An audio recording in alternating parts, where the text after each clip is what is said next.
Vou falar hoje para vocês 4 comportamentos que são extremamente prejudiciais ao seu relacionamento. Tem um pesquisador e psicólogo chamado John Gottman, que eu gosto muito do trabalho dele, acompanho. Ele tem mais de 40 anos que ele faz só pesquisas e estudos voltados para relacionamento. E um dos estudos que ele realizou foi o seguinte: ele construiu como se fosse uma pousada mesmo. Tinha sala de televisão, cozinha, quarto. E aí ele convidava os casais, né, que queriam resolver alguma questão do relacionamento e tudo, para ir nessa pousada. E aí essa pousada era como se fosse uma pousada normal, porém ela era cheia de câmeras. O casal que ia participar usava aquele frequencímetro para medir os batimentos cardíacos e tudo mais. E além disso, eles ainda pegavam a amostra de sangue e de urina para ver questão de hormônio de estresse e tudo mais. Então esse casal passava 24 horas nessa pousada e eles analisavam todos as conversas, as expressões corporais, tudo que esse casal fazia. E aí nesse experimento, ele descobriu esses 4 comportamentos que são extremamente nocivos para o relacionamento. Então vou falar para vocês quais são. O primeiro é a crítica. Quando a gente critica uma pessoa, a pessoa sente aquela crítica como um ataque à personalidade dela, às características dela. Então assim, a pessoa que se sente atacada, ela imediatamente quer se defender, não é verdade? Então assim, quando você critica o seu parceiro, ele já, às vezes ele nem escuta exatamente o que você está falando, ele só quer se defender. Vamos supor, seu parceiro, seu marido, ele é desorganizado. Então ele deixa a roupa jogada no sofá, deixa coisa espalhada pela casa, e aí você vai e fala com ele: nossa, mas você é muito desorganizado, é impressionante, todo dia é assim, todo dia tem uma roupa jogada aqui, um sapato jogado lá. Quando você fala isso, você está atacando a personalidade dele como um todo, você está colocando ele como uma pessoa totalmente desorganizada. E às vezes ele pode ser organizado, por exemplo, com a questão de trabalho, com a finança, só em casa que ele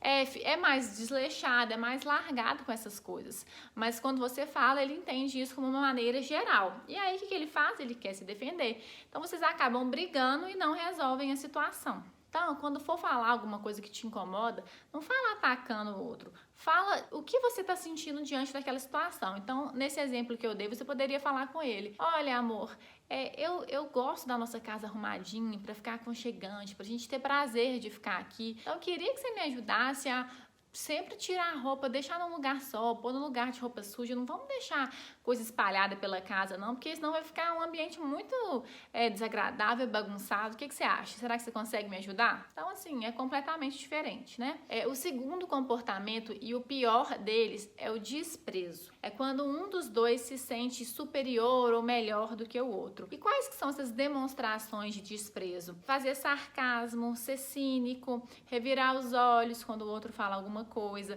ter um humor mais agressivo. Tudo isso são comportamentos de desprezo. E como que a gente pode mudar isso? O que a gente tem que fazer para mudar isso? Para você acabar com o desprezo no seu relacionamento, você tem que ter uma relação de respeito com a outra pessoa e também de valorizar, de admirar o outro. Uma pessoa que você valoriza e que você admira, você não trata com desprezo, não é verdade? O terceiro comportamento é o vitimismo, né? Aquela pessoa: ai, mas foi minha culpa, mas eu não tenho culpa. Você se fazer de vítima não vai resolver o problema, e é uma maneira de você jogar o problema para outra pessoa, porque se não é culpa sua, algum problema do relacionamento, então é de quem? Só pode ser do outro. Então a gente tem que assumir as nossas responsabilidades pelos problemas que existem no nosso relacionamento, na nossa vida como um todo, e em algumas situações a gente pode assumir parte da responsabilidade. Se o outro também tem culpa em alguma situação que aconteceu, você pode assumir parte, porque você poderia ter ajudado, poderia ter lembrado ele de fazer tal coisa. Então assim,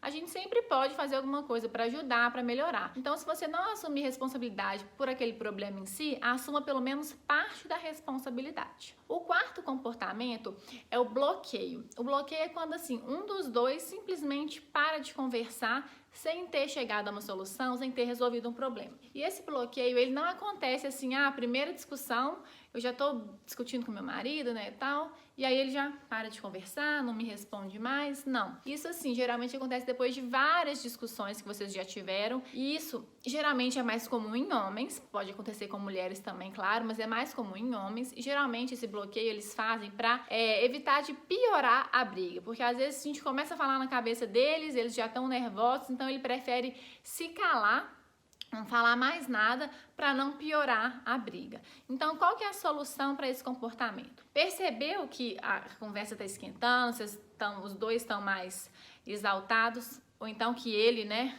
já deu esse bloqueio? Para de conversar, não conversa mais sobre aquilo por uns 20, 30 minutos. Deixa vocês dois se acalmarem e depois retoma a conversa. Pode até ser que não seja no mesmo dia, pode ser no dia seguinte, né? Você vai sentir aí a situação, o que vai ser melhor. Então, se você identificou algum desses 4 comportamentos no seu relacionamento, se policie, vigie para melhorar isso.